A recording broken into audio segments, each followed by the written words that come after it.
बिस्मिल्लाहिर्रहमानिर्रहीम। अस्सलाम वालेकुम स्टूडेंट्स। आज हम कार्बोहाइड्रेट्स को डिटेल में डिस्कस करेंगे। सबसे पहले कि कार्बोहाइड्रेट्स होते क्या हैं। These are compounds of carbon, hydrogen and oxygen, यानी इनमें तीन एलिमेंट्स जो हैं वो प्रेजेंट होते हैं, कार्बन, हाइड्रोजन और ऑक्सीजन। बेसिकली ये प्रेजेंट होंगे। अब इसका लिटरल मीनिंग क्या है? लिटरल मीनिंग अगर देखें तो हाइड्रेट्स ऑफ कार्बन कहते हैं इन्हें, यानी कि इनमें जो कार्बन होगी वो एसोसिएटेड किसके साथ है? वाटर के साथ। केमिकली कार्बोहाइड्रेट्स को बताना चाहें तो कैसे बताएंगे कि these are organic compounds that are polyhydroxy aldehydes और पॉलीहाइड्रोक्सी कीटोन्स, यानी कि ये क्या होंगे? या तो ये पॉलीहाइड्रोक्सी एल्डिहाइड्स होंगे या पॉलीहाइड्रोक्सी कीटोन्स होंगे। दूसरी सूरत क्या हो सकती है? वो क्या है कि और चेंज टू सच सब्सटेंस, यानी कि इनमें चेंज हो जाए, यानी कि जैसे सिंपल केमिकल ट्रांसफॉर्मेशन होती है ना, जैसे हाइड्रोलाइसिस हुई है, ऑक्सीडेशन हुई है या रिडक्शन हुई है, तो जब इनमें से कोई भी प्रोसेस हो और वो जो ऑर्गेनिक कंपाउंड है वो पॉलीहाइड्रोक्सी एल्डिहाइड या पॉलीहाइड्रोक्सी कीटोन में चेंज हो जाए, तो तब भी हम उसको क्या कहेंगे? तब भी हम उसको कार्बोहाइड्रेट कहते हैं। इसके बाद ये जरा स्ट्रक्चर देख लें। हमने कहा ना पॉलीहाइड्रोक्सी, पॉलीहाइड्रोक्सी क्यों कह रहे हैं? उसकी वजह ये है कि इसके अंदर जितने कार्बन एटम्स प्रेजेंट होते हैं ना, वो सब के सब जो है सवाए एक को छोड़ के उनके साथ क्या होता है? हाइड्रोक्सिल ग्रुप जो है वो अटैच्ड होता है, इसलिए इनको पॉलीहाइड्रोक्सी कहते हैं। दूसरा हमने कहा एल्डिहाइड्स या कीटोन्स होंगे, तो एल्डिहाइड जो है वो क्या है? ये ग्रुप है एल्डिहाइड, यानी कि CH C double bond O ये लगा हो तो हम क्या कह देते हैं कि ये क्या है? एल्डिहाइड है। और ये इसकी एग्जांपल जो है ये है ग्लिसरल्डिहाइड। और इस तरह से कीटोन, अगर कीटोन ग्रुप यानी कि C डबल बॉन्ड O जो है ये कीटोन ग्रुप है, ये अगर लगा हो तो हम उसे क्या कहेंगे? कीटोन कहेंगे। तो जब भी आपने किसी कार्बोहाइड्रेट को लिखना है ना, तो आपको नंबर ऑफ कार्बन एटम्स लिखे हैं, जैसे इसमें 3 होते हैं, 1, 2 और 3। उसके बाद आपने जो फंक्शनल ग्रुप है वो लगा दें। फंक्शनल ग्रुप में ध्यान में रखें कि जो एल्डिहाइड ग्रुप है वो टर्मिनल कार्बन पे लगता है, यानी कि यहाँ पर पहले वाली कार्बन पे लगेगा CH डबल बॉन्ड O, लेकिन अगर वो कीटोन ग्रुप है तो वो फर्स्ट वाले पे नहीं लगता, वो सेकंड वाले पे लगता है, तो ये C डबल बॉन्ड O यहाँ पर लगेगा। बाकी जितने भी कार्बन है आपने उनके साथ क्या लगा देना है? OH लगा लेनी है। पॉलीहाइड्रोक्सी है ना, तो आपने उसके साथ क्या लगा देना है? OH लगा देना है। और बाकी जो कार्बन बच जाते हैं, जो आपको याद है कार्बन की वैलेंसी कितनी है? 4 है ना। आपने 4 की वैलेंसी को सेटिस्फाई करना होता है, तो 4 की वैलेंसी को कैसे सेटिस्फाई करेंगे? कि जैसे ये कार्बन है, ये देखें 1, 2 और ये 3, ये तो आपने बना लिया, ठीक है, फंक्शनल ग्रुप जो लगा, और ये यहाँ पर H भी लगा लिया क्योंकि ये फंक्शनल ग्रुप था। तो इसके अगर आप गिने तो कितने? 1, 2, 3, 4, ये तो 4 पूरे हैं। जब इस कार्बन पे आए तो हमने OH लगाया था ना, तो अब इसके गिनने और अगली के साथ भी अटैच है, तो ये कितनी हो गई? 1, 2 और 3। तो इसका मतलब है इसकी 3 हो गए, तो चौथा लगाने के लिए आप क्या करेंगे? हाइड्रोजन लगा लेंगे। तो इस तरह हाइड्रोजन से हम जो इधर अगर इसको टर्मिनल पे देखें तो एक हाइड्रोजन ज्यादा लगता है, तो ये आगे फर्दर किसी कार्बन से अटैच नहीं होता। तो यहाँ पर ये देख रहे हैं 1 इसके साथ था, एक इसके साथ 2 हो गए, और अब जो 4 की वैलेंसी को पूरा करने के लिए आपने क्या किया? एक हाइड्रोजन यहाँ लगा दिया और एक हाइड्रोजन यहाँ लगा दिया। तो इस तरह से हाइड्रोजन के जरिए से आप क्या करते हैं कि जो कार्बन टेट्रावेलेंट है तो इसकी 4 की वैलेंसी को आप उसको सेटिस्फाई कर देते हैं।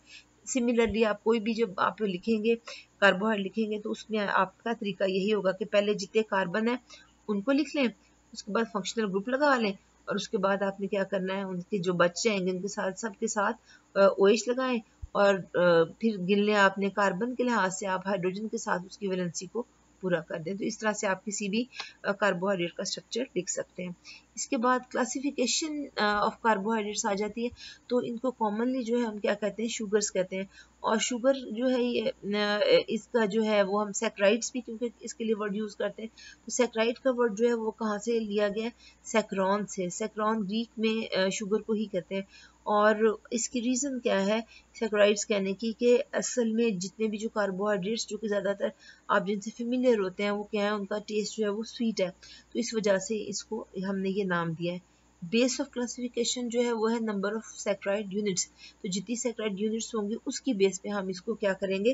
क्लासीफाई कर देंगे।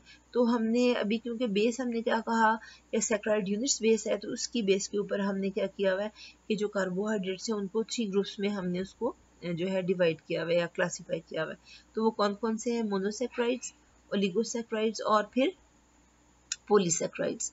अब मोनोसैकेराइड की यूनिट कहाँ की जो टर्म कहाँ यूज होगी कि अगर आपका जो है वो एक ही सैकेराइड यूनिट अगर प्रेजेंट है मॉलिक्यूल में, तो हम उसे क्या कह देते हैं, मोनो मीन्स वन ना, तो एक सैकेराइड यूनिट के लिए कह रहे हैं, तो मोनोसैकेराइड मीन्स के हैविंग वन सैकेराइड यूनिट, तो उसमें एक सैकेराइड यूनिट, फिर ओलिगो का मतलब होता है फ्यू, तो इसमें कितने होंगे 2 to 10 सैकेराइड यूनिट्स प्रेजेंट होती है, यानी कि मिनिमम 2 होंगी और ज़्यादा से ज़्यादा कितनी सैकेराइड यूनिट्स होंगी इसके अंदर 10 प्रेजेंट होंगी। इसके बाद पॉलीसैकेराइड्स पे आ जाए तो मोर देन 10 सैकेराइड यूनिट्स इसमें प्रेजेंट होती हैं। मोर देन 10 का क्या मतलब हुआ, मिनिमम 11, मोर देन 10 11 ही होता है ना, तो 11 और उससे ज़्यादा जितनी मर्जी हो सकती है, हंड्रेड्स में हो सकती है। इसके बाद जब मोनोसैकेराइड का सेकंड कैरेक्टर देखें तो ये सिंपलेस्ट कार्बोहाइड्रेट्स हैं और इनको फर्दर हाइड्रोलाइज नहीं किया जा सकता। क्यों नहीं किया जा सकता, क्योंकि इनके पास तो है ही एक सैकेराइड यूनिट है ना, तो क्योंकि हाइड्रोलाइसिस जब होती है तो क्या होता है कि जो कार्बोहाइड्रेट्स होते हैं वो क्या करते हैं कि जो अपनी जो सैकेराइड यूनिट्स हैं उनमें ब्रेक हो जाते हैं, तो ये तो ब्रेक हो ही नहीं सकता। क्यों, क्योंकि उसके पास एक ही तो सैकेराइड यूनिट है, वो तो ये हाइड्रोलाइज नहीं होंगे। लेकिन इसके बाद जब ओलिगोसैकेराइड्स की बात करते हैं तो इनका स्ट्रक्चर जो होता है लेस कॉम्प्लेक्स किसके लिहाज से कह रहे हैं, पॉलीसैकेराइड्स, क्योंकि वो मोस्ट कॉम्प्लेक्स है, तो लेस कॉम्प्लेक्स स्ट्रक्चर होता है। और जब हाइड्रोलाइसिस होती है तो क्या होगा कि वो कम से कम जो है वो देखिए ना किससे मिलकर बने थे, 2 to 10 सैकेराइड यूनिट्स है ना इसके पास, तो कम से कम कितनी आपको मोनोसैकेराइड से मिलेंगे 2 और ज़्यादा से ज़्यादा कितने मिलेंगे 10। तो यही होता है कि जिस वक्त हाइड्रोलाइसिस होती है तो आपको कितने मिलेंगे, कम से एटलीस्ट 2 और ज़्यादा से ज़्यादा कितने मिलेंगे 10 मोनोसैकेराइड जो है वो आपको मिल जाएंगे। और जब पॉलीसैकेराइड्स पे आते हैं तो ये जाहिर है हाईली कॉम्प्लेक्स स्ट्रक्चर होगा इनका, और जब हाइड्रोलाइसिस होगी तो क्योंकि हमने कहा था ना कि इसमें क्या होती है मोर देन 10 सैकेराइड यूनिट्स, और मोर देन 10 क्या होता है 11, तो इसका मतलब है कि जब ये हाइड्रोलाइज होंगे तो आपको कम से कम जो है वो कितनी मिलेंगी 11 मोनोसैकेराइड जो है वो मिल जाएंगे, और ज़्यादा से ज़्यादा आपको हंड्रेड्स में हो सकता है, जितने मर्जी हो सकते हैं, 10 मोर देन 10 होंगे, अब वो कुछ भी हो सकता है नंबर। इसके बाद जो है वो इसका जो है वो नेक्स्ट कैरेक्टर जो है वो क्या है कि ये हाईली सॉल्युबल होते हैं वाटर में, और लेकिन जब हम ओलिगोसैकेराइड्स की बात करते हैं तो ये क्या होते हैं, ये लेस सॉल्युबल होते हैं। और इसके बाद अगर हम जाएं पॉलीसैकेराइड्स पे तो ये जनरली इनसॉल्युबल होते हैं। तो आप ये देख रहे हैं कि सॉल्युबिलिटी का ट्रेंड जो है वो नंबर ऑफ कार्बन एटम्स या sorry number of monosaccharide units के साथ क्या हो रहा है, वो डिक्रीज हो रहा है, यानी जो जो मोनोसैकेराइड यूनिट्स का नंबर ज़्यादा होता जा रहा है सॉल्युबिलिटी कम होती जा रही है। इसके बाद देखें कि स्वीट जो है लास्ट जो कैरेक्टर जो हम डिस्कस करेंगे वो क्या है कि जो मोनोसैकेराइड्स होते हैं ये क्या होते हैं, ये स्वीटेस्ट होते हैं अमंग ऑल कार्बोहाइड्रेट्स। जितने भी कार्बोहाइड्रेट्स हैं उनमें सबसे ज़्यादा स्वीट जो है वो क्या होते हैं, वो मोनोसैकेराइड्स। और ओलिगोसैकेराइड्स जो है ये क्या होंगे, ये लेस स्वीट होंगे, और लेकिन जो पॉलीसैकेराइड्स हैं ये क्या होते हैं, ये टेस्टलेस होते हैं। इसके बाद मोनोसैकेराइड्स को हम ज़रा डिटेल में अब ले लेते हैं एक एक करके, क्योंकि अब हम तीन ग्रुप पढ़े ना हमने, मोनोसैकेराइड्स और जो है वो उसके बाद ओलिगोसैकेराइड्स और फिर पॉलीसैकेराइड्स। तो सबसे पहले अब हम डिटेल में जो डिस्कस करेंगे वो क्या है, दैट इज मोनोसैकेराइड्स। मोनोसैकेराइड्स जो है इनको हम ट्रू कार्बोहाइड्रेट्स भी कहते हैं। अब जो ये जो हमने पीछे जो बात हमने डिस्कस की थी कि जो मोनोसैकेराइड्स हैं ये क्या होंगे, या तो फिर ये क्या होंगे पॉलीहाइड्रोक्सी एल्डिहाइड्स होंगे या फिर पॉलीहाइड्रोक्सी कीटोन्स होंगे। रेंज ऑफ कार्बन एटम्स की जो होती है यानी नंबर ऑफ कार्बन एटम वो कहाँ से कहाँ तक होगा 3 to 7, यानी कम से कम जो कार्बन का नंबर जो है वो प्रेजेंट जो होता है वो क्या होगा 3 होगा, और ज़्यादा से ज़्यादा इसमें मोनोसैकेराइड्स में कितना नंबर होता है कार्बन का 7 तक। जनरल फार्मूला CnH2nOn, और n यहाँ पर क्या है, नंबर ऑफ कार्बन एटम्स, यानी अगर आपको नंबर ऑफ कार्बन एटम्स पता है तो आप किसी भी मोनोसैकेराइड का जो है जनरल फार्मूला को यूज करते हुए उसका फार्मूला लिख सकते हैं। जैसे कि अगर आपका जो है उसके पास 3 कार्बन है तो क्या लिखेंगे, यहाँ n की जगह 3 लिख देंगे, और H2n है तो यहाँ क्या लिख देंगे 2 मल्टीप्लाइड बाई 3, तो क्या हो जाएगा 6, और यहाँ ON है, n हमको पता है कि 20 फिलहाल जो हम एग्जांपल ले रहे हैं उसमें 3 है, और अगर नंबर ऑफ कार्बन एटम्स 4 है तो क्या लिखेंगे C के साथ n जो है वो क्या लिख देंगे 4, और H2n है क्योंकि, तो हाइड्रोजन का नंबर लिखने के लिए क्या करेंगे 2 से मल्टीप्लाई करेंगे, 2 into 4 8 हो जाएगा, और ON है, n क्या है नंबर ऑफ कार्बन एटम्स जो कि पहले ही हम लिख चुके हैं 4, तो यहाँ 4 लिख दें। और इसी तरह से आप किसी भी मोनोसैकेराइड का जो केमिकल स्ट्रक्चर है वो जनरल फार्मूला यूज करते हुए आप लिख सकते हैं प्रोवाइडेड कि आपको पता हो कि उसमें नंबर ऑफ कार्बन एटम्स कितने हैं। इसके बाद क्लासिफिकेशन है मोनोसेक्राइड्स की, और क्लासिफिकेशन जब होती है तो उसके लिए इसमें दो बेसिस का आप ध्यान रखना है। वो कौन कौन सी है? एक तो फंक्शनल ग्रुप और दूसरा क्या है? Number of carbon atoms. अब अगर हम फंक्शनल ग्रुप को ले रहे हैं तो फंक्शनल ग्रुप के ध्यान में रखें कि जिन मोनोसेक्राइड्स में एल्डिहाइड प्रेजेंट होता है फंक्शनल ग्रुप, तो हम उनको क्या कह देते हैं? हम उनको कह देते हैं एल्डोजिस। और अगर उसके अंदर कीटोन ग्रुप होता है तो हम उसको क्या कह देते हैं? कीटोसिस। तो इस बेस के ऊपर हम ये एल्डोजिस और कीटोसिस में फंक्शनल ग्रुप की बेस पे हम इसको जो है वो डिवाइड कर सकते हैं। दूसरा जो बेस है वो क्या है? Number of carbon atoms. तो नंबर ऑफ कार्बन एटम्स की बेस के ऊपर हम क्या कर सकते हैं? इसको 5 ग्रुप्स में डिवाइड कर सकते हैं। और वो 5 ग्रुप्स कौन से हैं? अगर 3 कार्बन प्रेजेंट हैं तो ट्राइओसिस, अगर 4 कार्बन हैं तो टेट्रोसिस, अगर 5 कार्बन हैं तो फिर पेंटोसिस, और अगर 6 कार्बन हैं तो हेक्सोसिस, और अगर 7 कार्बन हैं तो क्या होगा? वो हेप्टोसिस होंगी। और जनरल फार्मूला अभी अभी हमने सीखा कि कैसे लिखेंगे। यहाँ पर 3 है ना इसका कार्बन, तो क्या लिखेंगे? n की जगह, यहाँ n था ना, क्या था general formula? CN H2N N O N। तो अब यहाँ CN लिखना है, तो इसका मतलब है यहाँ जो है और N क्या है? नंबर ऑफ कार्बन एटम, तो ये 3 है तो यहाँ 3 लिख दें। और H2N था तो यहाँ क्या लिख दें आप? 3 को 2 से मल्टीप्लाई कर दें, 6 आ जाएगा। और N है, N क्या है? नंबर ऑफ कार्बन एटम, तो 3 है तो यहाँ पर 3 आ जाएगा। तो इसके बाद जो है वो ट्राइओसिस जो होती है उसके अंदर जो एल्डोज जो है वो हमने जो शुरू में आपने सबसे पहले की थी वो था ग्लिसरल्डिहाइड। इसके बाद जो है वो कीटोन जो है वो क्या है? Dihydroxy acetone. ये दोनों हमने स्ट्रक्चर शुरू में किए थे। इसके बाद जो है फंक्शन जो है वो क्या होता है कि ये इंटरमीडिएट होते हैं फोटोसिंथेसिस में और सेलुलर रेस्पिरेशन के अंदर इंटरमीडिएट्स है। इसके बाद जो है वो दूसरा जो आ जाता है वो क्या है? वो है टेट्रोसिस। टेट्रोसिस उसी तरह से आप फॉर्मूला लिखेंगे CN H2NO N। तो C यहाँ पर क्या है? यहाँ पर 4 है तो 4 लिख दें। H2N है तो यहाँ पर क्या लिख दें? 2 से मल्टीप्लाई करें तो 8 आ जाएगा। और ON है तो यहाँ पर क्या आ जाएगा? 4। अब इसके बाद एल्डोज जो है इसके अंदर क्या होगी? वो एरिथ्रोज है। और जो कीटोज जो होती है इसके अंदर वो क्या होती है? एरिथ्रोलोज होती है। और ये भी इंटरमीडिएट है, लेकिन किस में? बैक्टीरियल फोटोसिंथेसिस में। इसके बाद पेंटोसिस आ जाती हैं, तो ये जनरल फार्मूला आई होप कि आप लिख सकते हैं, बड़ा सिंपल सा है। इसके बाद एल्डोसिस जो है इसमें क्या आ जाती है? राइबोज और डीऑक्सी राइबोज। डीऑक्सी राइबोज को डीऑक्सी राइबोज क्यों कहते हैं? कि राइबोज का फार्मूला ये देख लेना, C5H10 और O5। लेकिन जो डीऑक्सी राइबोज होती है उसके अंदर क्या होता है? एक ऑक्सीजन एटम जो है वो रिमूव हो जाता है, जिसकी वजह से O5 की बजाय वो क्या रह जाती है? O4 रह जाती है, इसलिए इसको डीऑक्सीराइबोज कहते हैं। और इसमें कीटोज जो है उसकी जो है क्या है? उसकी एग्जांपल रिबुलोज। अब जो है राइबोज और डीऑक्सी राइबोज जो है ये कंपोनेंट किसके हैं? आरएनए और डीएनए के। आरएनए में राइबोज होती है और डीएनए में डीऑक्सी राइबोज जो है वो प्रेजेंट होती है। इसके बाद रिबुलोज रह गया, तो ये इंटरमीडिएट होता है फोटोसिंथेसिस में। इसके बाद हेक्सोसिस। हेक्सोसिस में क्या होगा? नंबर 6 है कार्बन का। तो इसमें जो 2 एग्जांपल्स हम क्या है? ग्लूकोज और फिर गैलेक्टोज है। अब जो कीटोज जो होगी इसमें वो क्या होती है? फ्रुक्टोज होगी, जो मैंने आपको पहले भी बताया था, स्वीटेस्ट शुगर है ये। और ग्लूकोज जो है वो क्या है? रेस्पिरेटरी फ्यूल होता है, यानी इनिशियल सबस्ट्रेट। आप वो जब भी लिखते हो ना उसकी रेस्पिरेशन के लिए, जब आप लिखते हो इक्वेशन लिखते हो उसमें क्या लिखते हो? ग्लूकोज प्लस ऑक्सीजन, और बनाते हैं क्या हो आगे? उससे जो जो उसके प्रोडक्ट्स लिखते हो वो क्या लिखते हो? कार्बन डाइऑक्साइड और वाटर और एनर्जी, है ना। तो वो ये असल में ग्लूकोज ही है कि जो हमारा रेस्पिरेटरी फ्यूल है, कि जब ये अपने कंपोनेंट्स में, यानी कि जब मुकम्मल तौर पे ये जो है वो ब्रेक होता है, तो ये क्या देता है आपको? कार्बन डाइऑक्साइड वाटर देता है, और साथ ही आपको लॉट ऑफ एनर्जी जो है वो मिल जाती है। तो इसलिए ये रेस्पिरेटरी फ्यूल है।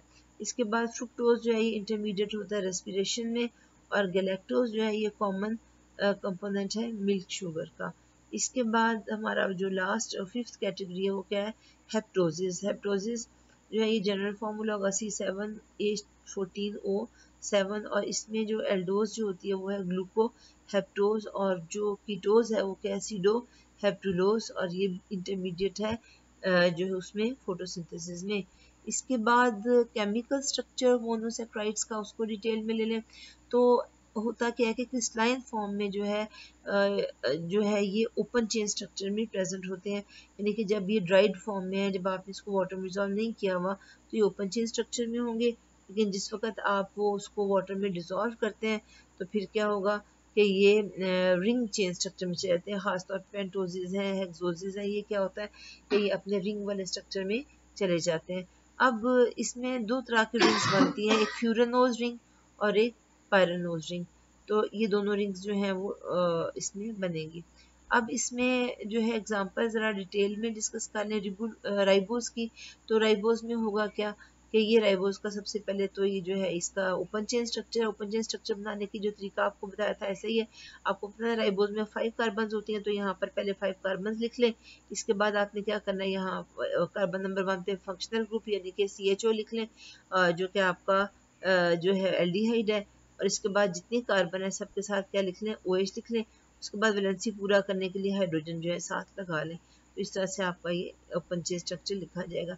अब इसमें ये तो था जब ये ओपन चेन में यानी कि अभी क्रिस्टलाइन फॉर्म में यानी ड्राइड फॉर्म में और अभी ये वाटर में डिजॉल्व नहीं है, लेकिन जिस वक्त आप उसको वाटर में डिजॉल्व करते हैं तो फिर क्या होता है कि ये जो एल्डिहाइड ग्रुप जो है ना, इसकी ऑक्सीजन रिएक्ट किसके साथ करती है, सेकेंड लास्ट, ये लास्ट है ना कार्बन, तो ये सेकेंड लास्ट कार्बन होगी ये वाली, इसके साथ जब ये रिएक्ट करती है तो आप ये देख सकते हैं यहाँ लिंक बन जाता है। ये देख रहे हैं ये C1 है ये वाला, और ये क्या है, ये C4 होगा ना जिसके साथ ये लिंक बना रहा है, तो ये C4 है ये वाला, ठीक है।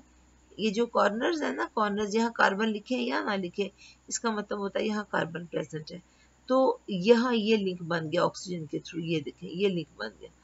और अब आप एक चीज़ को और नोट करें कि जो रिंग बन रही है वो 1 और 4 के दरमियान में, और जो 5th वाला ये क्या होगा, रिंग से बाहर। और आप इसको ये देख सकते हैं ये रिंग से बाहर ही है। तो इसमें फिर क्या होता है कि जो इसका जो OH है ना ये शिफ्ट हो जाता है C1 के पास। तो आप यहाँ देख सकते हैं कि ये जो OH इसका था यहाँ हाइड्रोजन रह गया ना बस, तो इसका OH कहाँ शिफ्ट हो गया, यहाँ C1 के पास यहाँ पर आ गया। तो ये शिफ्ट हो जाएगा आपका C1 के पास और यहाँ हाइड्रोजन रह जाएगा। तो ये इसका स्ट्रक्चर है। तो आप यहाँ देख सकते हैं कि इन दोनों में लिंक बना, ये इसका यहाँ से आप देख के लिख सकते हैं। और ये देखें ये आपका C1, इसके पास OH यहाँ वाला आ गया, तो ये OH और ये H। अब C2 को देखें, ये वाला है ना C2 है ना, तो इसमें क्या है ये OH लिख दिया, और ये क्या यहाँ इसके पास क्या है, ये OH है और ये H है।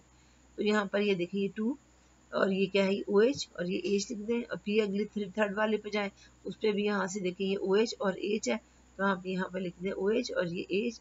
इसके बाद C4 पे जाएं, यहाँ पर क्या रह गया था, OH तो चला गया ना कार्बन नंबर 1 के पास, तो इसके पास क्या रह गया, हाइड्रोजन। तो ये C4 के साथ हमने क्या लगा दिया, हाइड्रोजन। और ये किसके साथ लिंक्ड है, ये देखें यहाँ ये इसके साथ लिंक्ड है, ये क्या CH2OH के साथ।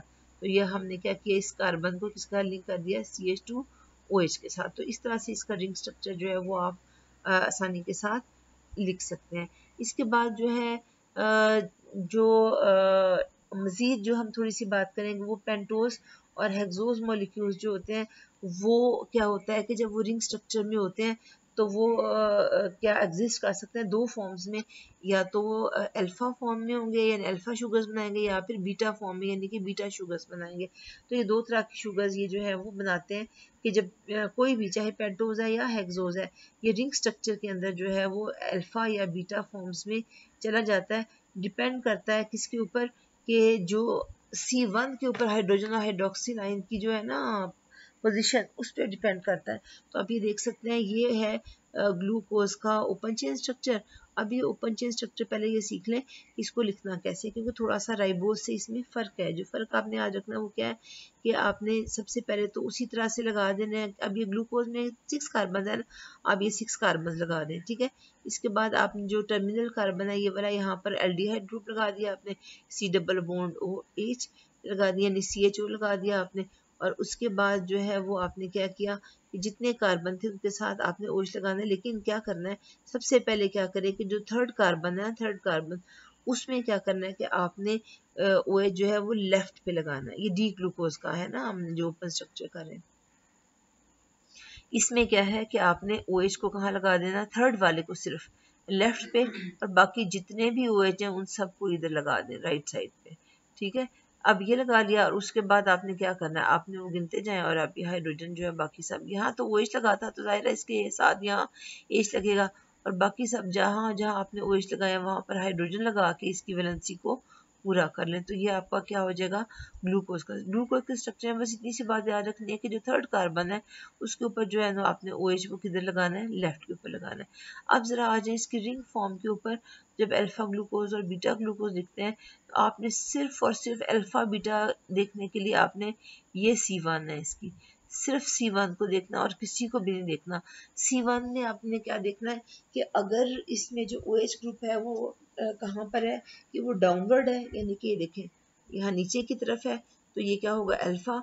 और अगर C1 जो है इसके ऊपर OH जो है वो अपवर्ड प्रेजेंट है तो फिर हम क्या कर देंगे कि ये क्या है, ये बीटा शुगर है या बीटा, क्योंकि ग्लूकोज की बात कर रहे हैं तो हम इसको बीटा ग्लूकोज कर देंगे। और ये जब ये स्ट्रक्चर लिखना है तो इसमें भी आप ये देखेंगे ये उसी तरह हम जा रहे हैं जैसे हम राइबोज को लिखा था, यानी OH और ये C है ना, C1 है ये, है ना, तो इसके पास शिफ्ट होगा ना वही वाला सेकंड लास्ट का OH, तो ये यहाँ शिफ्ट हुआ तो यहाँ पर क्या हुआ, यहाँ OH आ गया, यहाँ H, और यहाँ पर ये 2 है, C2 है, तो इसका यही देखना है, ये OH और ये H।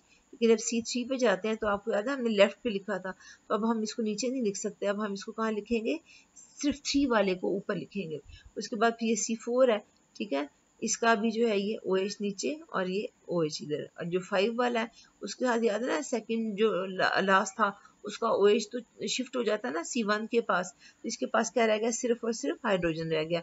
और ये किसके साथ, C5 किसके साथ लिंक है, यहाँ से भी देखना है ये इसके साथ लिंक्ड है CH2OH के साथ, तो वो हमने जो 5 वाला जो है वो यहाँ लिख दिया। तो यहाँ पर भी रिंग किसके दरमियान में बनी है, C1 और C5 के दरमियान में बनी है। ये देखें ऑक्सीजन के थ्रू, यहाँ ये ऑक्सीजन ने लिंक किया इन दोनों को, और ये इसलिए रिंग से ये वाला जो है CH2OH जो है वो बाहर होगा। लिंक किस किस के दरमियान बना है, C1 और ये सेकंड लास्ट में बनता है ना, और ये C5, इनके दरमियान में ये रिंग जो है वो बन जाएगी। और इसमें बस आपने अल्फा बीटा के लिए सिर्फ यही देखना है, आपने सिर्फ और सिर्फ किसी को भी नहीं देखना, सिर्फ C1 को देखें। अगर OH नीचे है तो वो अल्फा शुगर है या अल्फा ग्लूकोज है, क्योंकि ग्लूकोज की बात कर रहे हैं। और अगर C जो है 1 है आपकी, उसके ऊपर अल्फा अपवर्ड है, जो है ये आपके जो OH जो है वो अपवर्ड है, तो फिर क्या होगा, ये बीटा ग्लूकोज होगा। अब इसके बाद जो है वो हमारा स्टीरियोआइसोमेरिज्म आ जाता है ग्लूकोज में। अब स्टीरियोआइसोमर्स होते क्या हैं कि ये मॉलिक्यूल्स हैं कि जिनका जो मोलेकुलर फॉर्मूला तो सेम होता है, लेकिन वो डिफर फिर किस में करते हैं कि जो 3D स्पेस यानी 3 डायमेंशनल स्पेस में जो एटम्स की अरेंजमेंट होती है उसमें ये डिफर करते हैं। हमने इसके अंदर इसकी स्टीरियोआइसोमर्स की काफ़ी सारी टाइप्स होती हैं, लेकिन हमने सिर्फ और सिर्फ एक को डिस्कस करना है, वो क्या है, इनैंशियोमर्स। बस इसी को डिस्कस करेंगे। अब इनैंशियोमर्स क्या है, इनैंशियोमर्स असल में क्या होते हैं कि ये स्टीरियोआइसोमर्स ही की एक टाइप है, और इसके अंदर क्या होगा कि जो मॉलिक्यूल्स जो होते हैं ना वो किस तरह से होते हैं, non super imposable mirror images होते हैं। अब देखें कि मिरर इमेज सबसे पहले देख लें कि क्या होता है। मिरर इमेज होता है कि जैसे आप मिरर के आगे खड़े होते हैं, है ना, तो क्या होता है, आपका जो लेफ्ट होता है उसका राइट होता है, उसका जो राइट उस पर जो राइट में होता है वो आपके लेफ्ट के ऊपर होता है, यानी कि लेटरली इन्वर्टेड होता है वो तो हो गया आपने कहा मिरर इमेज। और जो हम अगर अपनी बात करें तो आपको जो मिरर इमेज नज़र आ रहा होता है वो सुपर इम्पोजेबल है, यानी अगर आप अपने आप को जो आप देख रहे हैं और जो आपको मिरर में नज़र आ रहा है इनको एक दूसरे के ऊपर रखें तो ये बिल्कुल एक दूसरे के ऊपर जब रखते हैं तो ये एक ही जैसा आपको लगेगा, एक ही चीज़ है ना, एक ही मॉलिक्यूल है, एक ही चीज़ है, एक ही स्ट्रक्चर है। लेकिन इस केस में हम क्या कह रहे हैं कि ये क्या है, non super imposable. Non mirror image तो ये है, अगर आप ये देखें कि जो इसका जो लेफ्ट है वो उसका राइट है और जो उसका राइट है वो उसका लेफ्ट है ना, तो दोनों में ये तो चीज़ है। तो लेकिन फ़र्क क्या है, फ़र्क ये है कि ये नॉन सुपर इम्पोजेबल होते हैं। नॉन सुपर इम्पोजेबल का क्या मतलब है, अगर मैं इस स्ट्रक्चर को उठा के इसके ऊपर रख दूं तो ये क्या होगा कि ये एक ही मॉलिक्यूल जो टॉप पे जब रखें हम उससे तो वो रख के एक मॉलिक्यूल आपको वो का जो एक तासुर होता है वो ये नहीं देगा, यानी कि ये एक दूसरे की टॉप पे कि आप रखें इस नियत से कि ये एक ही मॉलिक्यूल जो है वो मिल जाए, तो वो ऐसा नहीं होता, क्योंकि जब आप इसकी टॉप पे इसको रखेंगे तो क्या होगा कि ये इसमें इधर है तो इसमें कहाँ आएगा, वो इधर आएगा, है ना। तो ये टॉप पे के ऊपर रखने से ये एक ही मॉलिक्यूल का इफेक्ट आपको नहीं देता। इसीलिए हम कहते हैं कि मिरर इमेज तो ये है, लेकिन ये क्या है, नॉन सुपर इम्पोजेबल है। और इसकी एग्जांपल आप ये देख सकते हैं, ये आपका ये एल ग्लूकोज और ये डी ग्लूकोज है। तो इसमें आप ये देख लें कि यहाँ पर ये जो है यहाँ से आपका यहाँ से 1 स्टार्ट होता है, तो ये 1 2 3 4 और ये 5 और ये फिर 6 और इसके अंदर 1, ये देखिए 1 2 3 4 और ये 5 और ये फिर 6। तो ये इसके फॉर्मूला में थोड़ा सा जो आपकी बुक में है यहाँ इस पॉइंट पे गलती है, बस यहाँ पर ये ज़रा करेक्ट कर लीजिएगा। जो ये वाला पॉइंट है ना यहाँ पर, तो ये जो न्यू एडिशन की ही मैं बात कर रही हूँ, तो उसमें जो सेकंड वाली जो है ना डी ग्लूकोज की दी हुई है, वहाँ पर ये ओ के साथ जो है ना यहाँ पर उन्होंने थोड़ा लगा दिया है, तो यहाँ नहीं लगेगा, एच जो होगा वो यहाँ पर आएगा। ठीक है, सिर्फ ये फ़र्क है, बाकी सारा ठीक है, सिर्फ आपने इसको करेक्ट करना है। ये इतना पोर्शन, ये वाला, ये सी ओ वाला, ये वाला और ये वाला, यहाँ से देख के इसको करेक्ट कर लीजिएगा। तो ये एल ग्लूकोज और ये क्या है, ये डी ग्लूकोज है। अब इसके अंदर जो है एक और भी चीज़ को ज़हन में रखिए, और वो क्या है कि ये तो हमने स्टीरियोइसोमर्स की बात की ना, यहाँ एक इंटरेस्टिंग जो आपका आ जाता है, नेक्स्ट जो आ जाता है वो क्या है, लेबॉर्ट्री मैन्युफैक्चर्स यानी कि आर्टिफिशियल स्वीटनर्स। लेबॉर्ट्री मैन्युफैक्चर्ड जो है या आर्टिफिशियल जो है स्वीटनर, इनकी टेंडेंसी भी काफ़ी ज़्यादा है, क्योंकि ख़ासतौर पे शुगर पेशेंट्स जो होते हैं वो इसको यूज़ करते हैं। और आप ये देख सकते हैं कि कितने ज़्यादा जो है ये यहाँ पर आपको ये नज़र आ रहे हैं, ये सारे के सारे ये आम तौर पे यूज़ होने वाले, और हमारे मुल्क में वैसे वो कैंड्रिल, सुक्राल वगैरह वो भी स्वीटनर्स ही हैं कि जिनको हम यूज़ करते हैं। तो लेबॉर्ट्री मैन्युफैक्चर्ड शुगर असल में आप शुगर पेशेंट यूज़ कर कैसे लेते हैं, उसके पीछे रीज़न क्या है, लॉजिक क्या है कि असल में जो लेबॉर्ट्री मैन्युफैक्चर्ड जो होती है ना शुगर्स, ये होती हैं एल शुगर्स, और जो नेचुरली अकरिंग शुगर्स हैं जो हमारी बॉडी में होती हैं वो कौन सी हैं, वो है डी शुगर्स। तो होता क्या है कि जो हमारी बॉडी है ना, इसमें जो प्रोटीन्स हैं और सेल रिसेप्टर्स हैं ना, वो क्या करते हैं कि वो सिर्फ और सिर्फ डी शुगर्स जो हैं उनके साथ ही रिएक्ट करेंगे। क्यों? क्योंकि नेचुरली अकरिंग तो डी है, तो हमारी बॉडी में तो यही हो सकता है ना कि जो प्रोटीन्स और सेल रिसेप्टर्स हैं वो क्या करेंगे, वो तो सिर्फ डी शुगर्स के साथ रिएक्ट करेंगे। जैसे कि अगर एंजाइम्स हैं हमारे, यहाँ स्टमक लिखा है, स्टमक में कोई भी हमारे शुगर डाइजेस्टिंग एंजाइम्स नहीं है, यहाँ इंटेस्टाइन होना चाहिए। तो जो हमारे इंटेस्टाइन्स हैं उनके अंदर क्या होता है कि, या माउथ में भी आपको पता है उसकी डाइजेशन थोड़ी बहुत होती है, तो जो एंजाइम्स जो होते हैं वो राइट हैंडेड शुगर्स जो है उसको क्या कर सकते हैं कि उनको जो है डाइजेस्ट कर सकते हैं। तो इसी तरह से जो अगर लेफ्ट हैंडेड शुगर है तो जाहिर है कि हमारा एंजाइम कौन सा है, हमारा एंजाइम तो है राइट हैंडेड। क्यों? क्योंकि डी शुगर्स जो है जो हमारी बॉडीज़ में जो है उनके लिए वो बना हुआ है, तो वो तो राइट हैंडेड एंजाइम है, तो वो लेफ्ट हैंडेड जो एंजाइम है उसके का प्रेजेंट तो है ही नहीं है, तो क्या होगा कि वो उसके साथ तो रिएक्ट कर ही नहीं सकता। तो ये बिल्कुल आप समझ लें कि जिस तरह से जो आपकी जो लेफ्ट हैंडेड शुगर जो है ना, वो मेटाबोलाइज हमारा राइट हैंडेड एंजाइम नहीं कर सकता। इसकी एग्जांपल समझने के लिए आप ये देखें, अगर आपके पास ग्लव्स होते हैं ना, तो दो ग्लव्स है ना, एक राइट हैंड के लिए और एक लेफ्ट के लिए, तो जो लेफ्ट के लिए बना है वो राइट पे नहीं आएगा, जो राइट के लिए बना है वो लेफ्ट पे नहीं आएगा। तो बिल्कुल ऐसे ही हमारी बॉडी में भी होता है कि जो हमारा राइट हैंडेड एंजाइम है वो जो है वो लेफ्ट हैंडेड सबस्ट्रेट यानी कि आपका जो स्वीटनर है ना लेफ्ट हैंडेड सबस्ट्रेट, उसके साथ क्या हो सकता है, उसके ऊपर वो फिट नहीं हो सकता, या आप क्या कह सकते हैं कि वो रिएक्ट उसके साथ नहीं कर सकता। तो सबस्ट्रेट जो है फिट किस पे करेगा, जाहिर है कि सबस्ट्रेट हमेशा फिट किसके ऊपर करता है, जो कि उसकी प्रॉपर एक्टिव साइट होती है एंजाइम के ऊपर, तो ये तो इसके ऊपर फिट नहीं आ सकता। तो इसीलिए यही वजह है कि वो जो लेफ्ट हैंडेड सबस्ट्रेट है यानी कि जो स्वीटनर आप यूज़ कर रहे हैं, आर्टिफिशियल स्वीटनर जो यूज़ कर रहे हैं, वो क्या होगा कि उसके लिए एंजाइम भी हमें, अगर हम चाहते हैं कि वो भी हमारी बॉडी मेटाबोलाइज करे, तो उसके लिए एंजाइम भी हमें कौन सा चाहिए, लेफ्ट हैंडेड चाहिए, जो कि हमारी बॉडी में प्रेजेंट नहीं होता। और इसीलिए जो शुगर पेशेंट्स हैं वो क्या करते हैं कि वो इसको यूज़ कर लेते हैं। So students, that's all for today. Allah.